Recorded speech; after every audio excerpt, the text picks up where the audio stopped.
우리 한 목사님 말씀하신 대로 팔자, 묶여 있는 것이 있어요. 우리에게 주어진 것이 있습니다. 저는 이렇게 좀 표현하고 싶어요. 세상에 이끌리는 대로 사는 삶이 팔자다.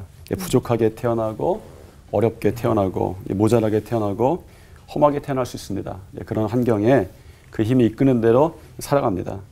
대개 그렇게 살며 환경이 만드는 삶을 이제 팔자다 이렇게 이야기하는 것 같아요.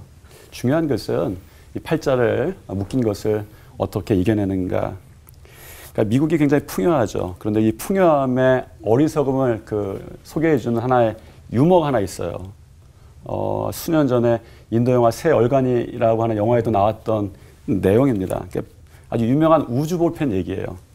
그러니까 1960년대에 미국과 소련이 우주 경쟁이 굉장히 치열했어요. 소련이 먼저 인공위성을 쏘아 올렸죠. 자극을 받은 미국이 우주에 관한 것이라면 돈을 엄청나게 쏟아붓기 시작합니다.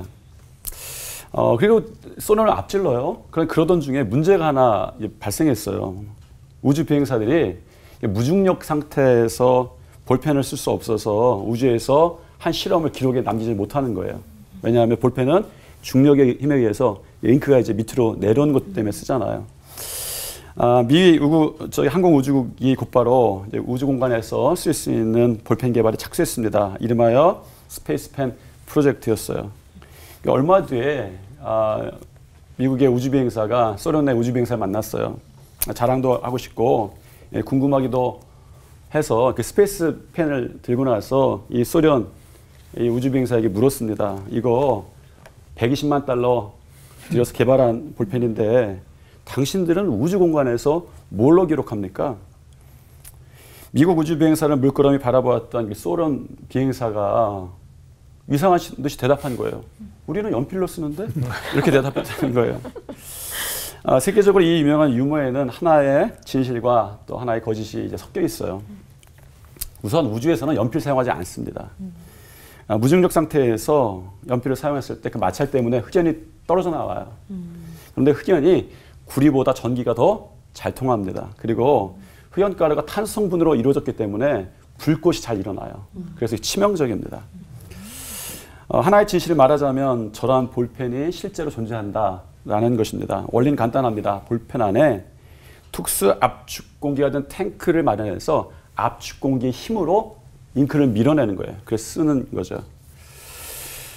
우주는 우리가 살던 방식으로 이제 움직이지 않습니다. 새로운 방식이 좀 필요하죠.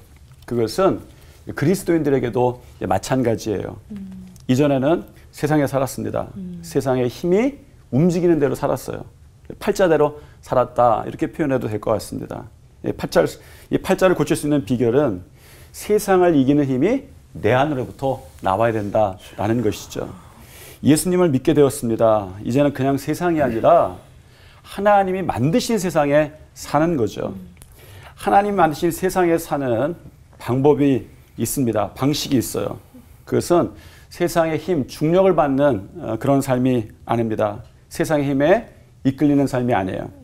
내 안에 채워주신 힘으로 내 안에서 나오는 은혜로 사는 삶이 시작되었죠. 예수님께서 사마리아를 지나면서 한 여인을 이제 만나게 되십니다. 우리 천영태 목사님이 말씀을 잘 나눠주셔서 전 길게 얘기하지 않겠습니다. 다 아시는 부분입니다. 그러니까 세상의 시간을 살았던 여자다 이렇게 성경은 기록하고 있습니다. 요한복음에 보면 그 여인이 메시아에 나왔다라는 것이 중요하게 등장합니다. 그러니까 세상의 환경에 떠밀려서 우물물을 뜨러 그 시간에 나왔어요. 그런데 예수님께서 그 여인에게 세상에서 나는 우물을 길어주지 않았습니다. 어떻게 보면 예수님 좀 무례하죠. 여인 보고 물을 떠달라고 하셨으니까. 예수님께서도 그 여인에게 물을 권하실 때에 이 우물을 권하시지 않고 대신 이렇게 말씀하셨습니다. 내 안에서 영생하도록 솟아나는 샘물이 되리라. 주님이 우리의 사는 방식을 알려주셨습니다. 그리스도인은 밖에서 우물물을 길어먹는 인생이 아닙니다. 팔자의 인생이 아닙니다. 내 안에서부터 솟아나는 샘물과 은혜를 먹고 사는 인생인 거죠. 팔자를 이긴 힘이 있는 인생이 그리스도인의 삶입니다. 스페이스 펜이라고 하는 것은 사실 피셔라고 하는 분이 만들었습니다. 이 펜이 의외로 1969년에 2불 좀 넘게 팔렸어요. 알고 보면 그렇게 비싸게 얻을 수 있는 기술은 아니었습니다.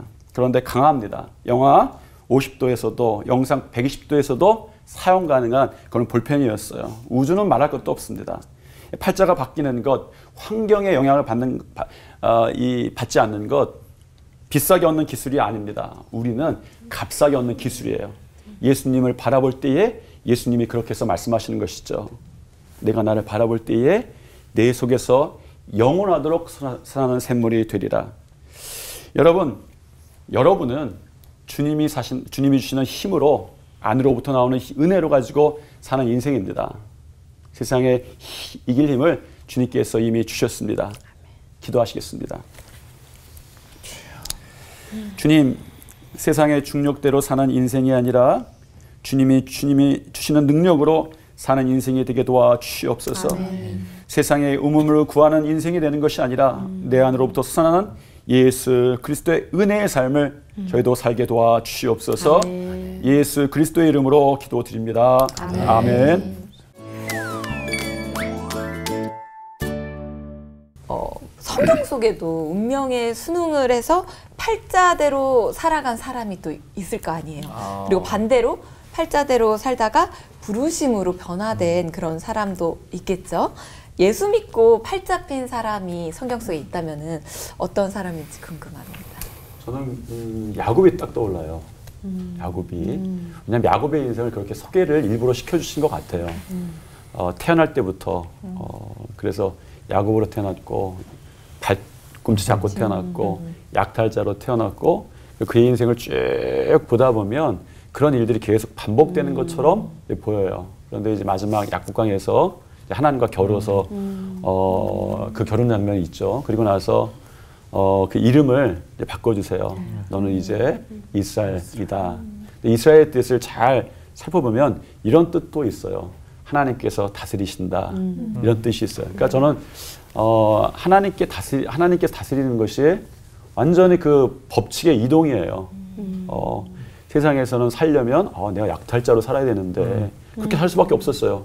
태어날 때도 그렇게 살았고 결혼할 때도 그렇게 결혼해야 됐고 재산을 모을 때도 그렇게 재산을 모아야 돼요. 왜? 그게 법칙이니까. 그런데 그걸 기점으로 해서 야곱이 바뀌어요. 하나님 다스리신다. 그리고 그게 아주 정점이 뭐냐면 49장에 보면 아마 49장 맞을 거예요. 마지막 야곱이 유언합니다.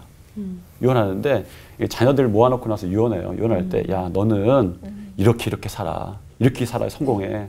이렇게 얘기하지 않고 그들을 축복해요. 그러니까 축복이라는 게 뭐냐면 하나님의 복을 빌어주는 거예요. 자기가 세상의 어떤 그 방법대로 다 살아봤는데 자기가 하나님이 다스려 보니까 하나님의 축복이 되게 좋은 거예요. 그래서 그 말씀에 자녀의 분량대로 축복하더라. 그리고 하나님 나라 돌아가요. 그래서 지금 말씀하신 대로 그런 의미에서 팔자 핀 사람, 정말 그 팔자 폈다기보다 팔자를 이긴 사람, 약탈자 인생에서 하나님이 다스린 사람 됐고 그리고 그것을 꼭 전하고 싶어서 유언할 때 축복했던 사람, 야곱인 것 같습니다.